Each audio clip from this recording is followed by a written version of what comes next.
Hello बच्चों, primary की पाठशाला में आपका स्वागत है। आज हम कक्षा 5 की गणित से पार्ट 3 गुणा या मल्टीप्लिकेशन के प्रश्नों को हल करेंगे। ठीक है बच्चों, तो आइए शुरू करते हैं। शुरू करने के पहले हम कुछ चीज़ों को थोड़ा समझते हैं। इसमें सबसे पहले है संख्याओं का स्थान बदल देने पर उनका गुणनफल नहीं बदलता। बच्चों, अगर संख्याएं हैं और उनका स्थान आप बदल देते हैं तो उसके गुणनफल में कोई अंतर नहीं होता। जैसे यहाँ पर 45 गुणे 10 का उत्तर आएगा 450, या 10 गुणे 45, इसका भी उत्तर भी 450 आएगा। यहाँ पर संख्याओं का हम स्थान बदल रहे हैं। ठीक है बच्चों, लेकिन इसके उत्तर में कोई परिवर्तन नहीं दिखाई दे रहा है। सेकेंड बात जो कह रहा है, किसी संख्या और एक का गुणनफल सदैव वह संख्या ही होती है। तो आप देख सकते हैं किसी भी संख्या में अगर हम गुणा करते हैं, चाहे वह संख्या 2 अंक की हो या 5 अंक की हो या 10 अंक की, उसका उत्तर सदैव वही संख्या हो। 50,692 में एक का गुणा हुआ है और संख्या वही आई है। तो बच्चों, आपने देखा किसी संख्या और एक का गुणनफल सदैव वह संख्या होती है। अगला देखिए, किसी संख्या और 0 का गुणनफल सदैव 0 होता है। किसी भी संख्या में अगर आप 0 का गुणा करते हैं, मान लीजिए 5 में आपने 0 का गुणा किया तो इसका उत्तर हमेशा 0 आएगा। इसी तरह यहाँ पर 6435 दिया है, इसमें जब आप 0 का गुणा करते हैं तो इसका उत्तर सदैव 0 आएगा। तो बच्चों, आपने इन 3 चीज़ों को समझ लिया है। आइए अब गुणा के कुछ प्रश्नों को हल करते हैं। बच्चों, हमारे सामने यह प्रश्न है 12,609 गुणे 435। तो आइए पहले हम इसको हल करते हैं। सबसे पहले हमें 5 का गुणा ऊपर की संख्याओं में करना है। तो 5 का गुणा सबसे पहले हम 9 में करेंगे तो हमें प्राप्त होगा 45। 45 में 5 इकाई के अंक को हम नीचे लिखेंगे और 4 हमारा हासिल के रूप में जाएगा। तो बच्चों, 5 का गुणा 0 में होगा तो आप जानते ही हैं कि आपको प्राप्त होगा 0, और 4 हासिल जोड़ने के बाद आपको संख्या प्राप्त होगी 4। 5 का गुणा 6 में करने पर आपको प्राप्त होगा 30। 30 में इकाई का अंक आप यहाँ लिखेंगे नीचे और 3 को हासिल के रूप में प्रयोग करेंगे। 5 का गुणा 2 में 10, 5 दूना 10, 10 और 3 13, 13 को 3 हासिल 1, 5 एकम 5 और 1 हासिल 6। ठीक है बच्चों, हमने 5 का गुणा कर लिया। अब इसके बाद हम 3 का गुणा करेंगे। 3 का स्थानीय मान है 30। 3 का स्थानीय मान 30 है, यह दहाई के स्थान पर है। तो 30 से गुणा करने से पहले हमें क्या करना है कि एक 0 को हम यहाँ रख देंगे, जिससे हमें गुणा करने में आसानी हो जाती है। नहीं तो आपको 3 के बजाय 30 से गुणा करना होगा। ठीक है बच्चों, आप समझ गए होंगे कि इस स्थान को हम खाली या यहाँ पर कट का निशान लगाते हैं या 0 क्यों लिखते हैं। आइए अब हम 3 का गुणा करते हैं। तो 3 9 27, 27 को 7 हम यहाँ लिखेंगे और इस 2 को हासिल के रूप में प्रयोग करेंगे। 3 से 0 में गुणा करेंगे तो 0 प्राप्त होगा, यहाँ हम 2 लिखेंगे। 3 का गुणा 6 में करने पर हमें प्राप्त होगा 3 6 18। 18 को के 8 को हम यहाँ लिखेंगे और 1 को हासिल के रूप में प्रयोग करेंगे। 3 दूना 6 और 1 हासिल 7 और 3 एकम 3। ठीक है बच्चों, 3 का गुणा हमने कर लिया। अब हम 4 के गुणे को ऊपर की संख्याओं से करेंगे। अब 4 सैकड़े की संख्या है, यानी 100। तो बच्चों, यहाँ पर आपको 400 का गुणा ऊपर की संख्याओं में करना है, पर 400 से गुणा करने पर यह बहुत लंबा हो जाएगा, इसलिए आसान बनाने के लिए हम नीचे 2 जीरो लिख देते हैं और 2 स्थान ये हमारा खाली हो जाता है और हम 4 का गुणा ऊपर की संख्याओं में करेंगे। 4 नवा 36, 36 को 6 यहाँ लिखेंगे, 3 को हम हासिल के रूप में देंगे। 4 जीरो, 4 का गुणा जीरो में करेंगे, हमें प्राप्त होगा 0 और 3 हासिल जोड़ेंगे तो हमें प्राप्त होगा 3। 4 छक्का 24, 24 का 4 हम यहाँ लिखेंगे और 2 को हासिल के रूप में प्रयोग करेंगे। 4 दूना 8, 8 और 2 10, 10 को 0 हासिल 1, 4 एकम 4 और 1 हासिल 5। ठीक है बच्चों, अब हम इसको जोड़ देंगे। तो चलिए जोड़ना शुरू करते हैं। 5, 7 4 11 को 1 हासिल 1, 6 2 8 1 9 और यहाँ पर आप देखिए 8 और 6 14 को 4 हासिल 1, 7 7 14, 14 4 18, 18 को 8 हासिल 1, 3 1 4 5।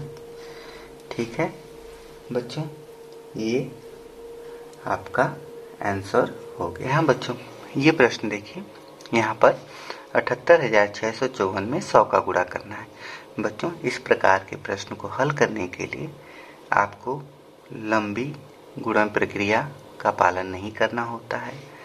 आप सीधे, चूँकि 1 से गुणा करने पर आपको पता है कि वही संख्या हमें प्राप्त होती है, तो किसी संख्या में 1 का गुणा करेंगे तो हमें वही संख्या प्राप्त हो जाएगी।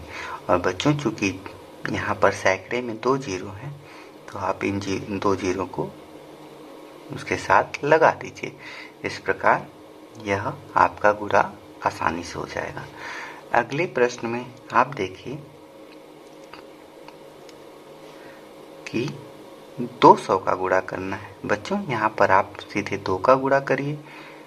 तो चलिए करते हैं। 2 नवा 18, 18 को 8 हासिल 1, 5 दूना 10 1 11, 11 को 1 हासिल 1, 3 दूना 6 1 7, 2 0 0, 4 दूना 8 और ये जो 2 जीरो है इसको आप सामने लगा दीजिए और आपका आंसर मिल जाएगा। ठीक है बच्चों, आपको समझ में आ गया है। बच्चों, आइए अब अभ्यास कार्य को हम हल करते हैं।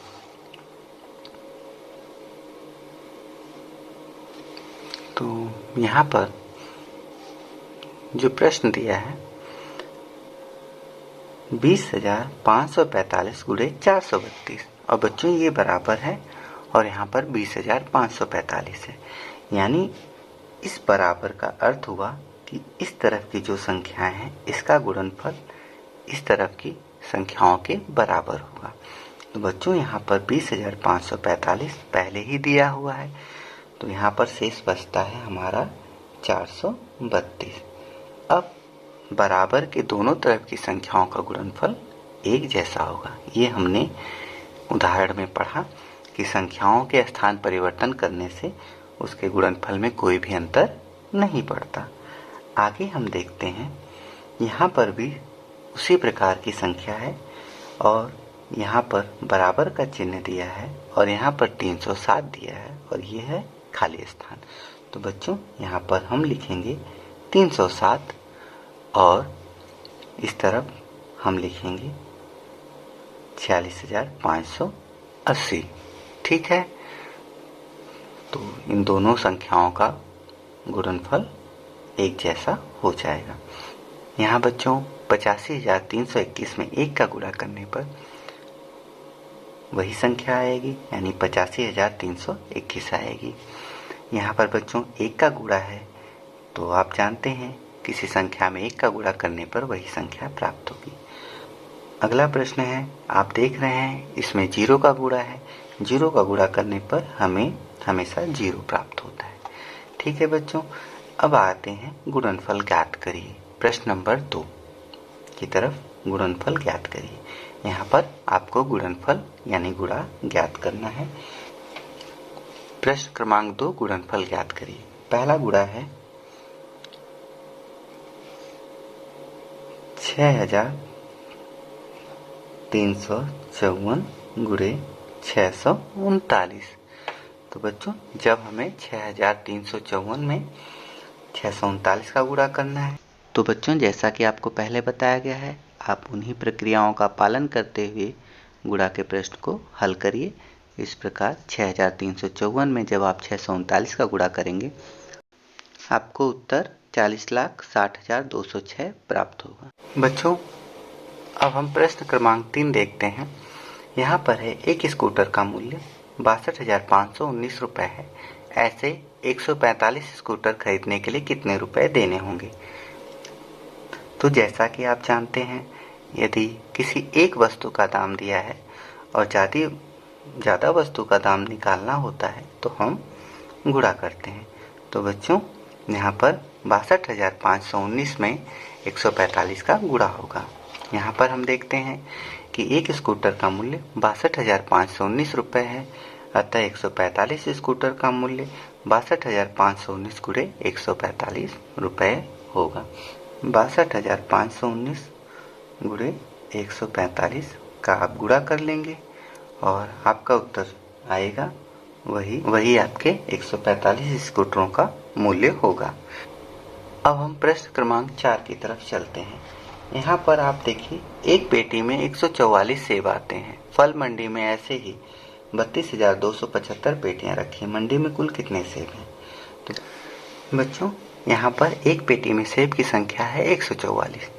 इस प्रकार 32,275 पेटियों में सेब की संख्या प्राप्त करने के लिए आपको 32,275 में 144 का गुणा करेंगे तो आपको कुल सेब की संख्या ज्ञात हो जाएगी।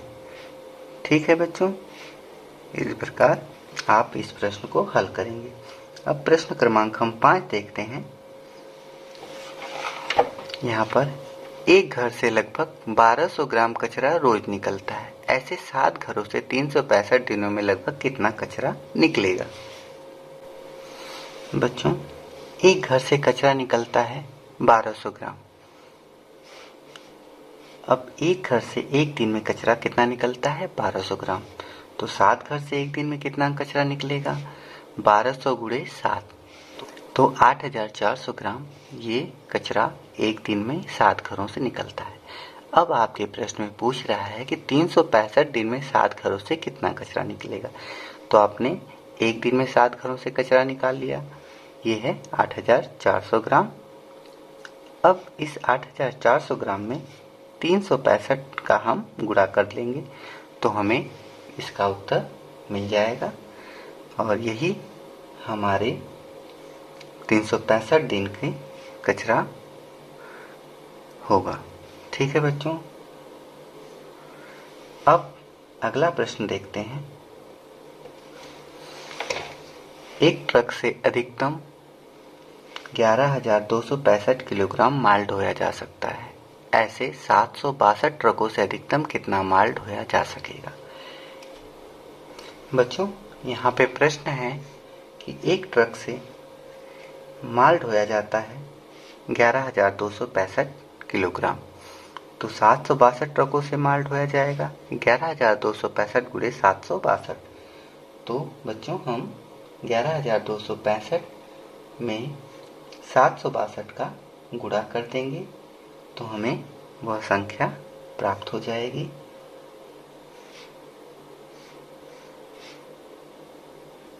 ये हमारा आंसर हो जाएगा। अब देखते हैं प्रश्न क्रमांक 7। प्रश्न क्रमांक 7 है कि एक अधिवर्ष में कितने घंटे होंगे? बच्चों अधिवर्ष यानी वह वर्ष जिसमें लीप ईयर होता है। सामान्यतः एक वर्ष में 365 दिन होते हैं। ठीक है,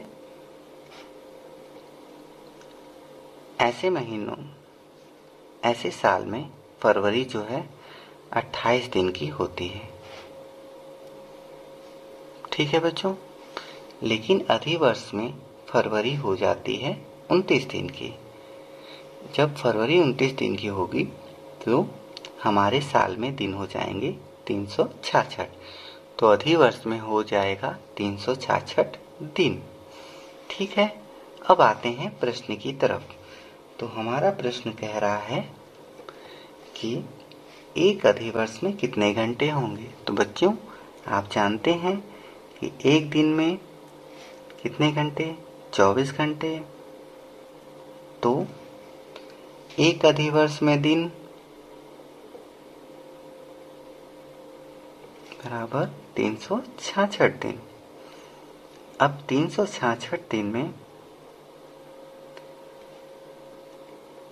घंटे होंगे 366 गुणे 24 बराबर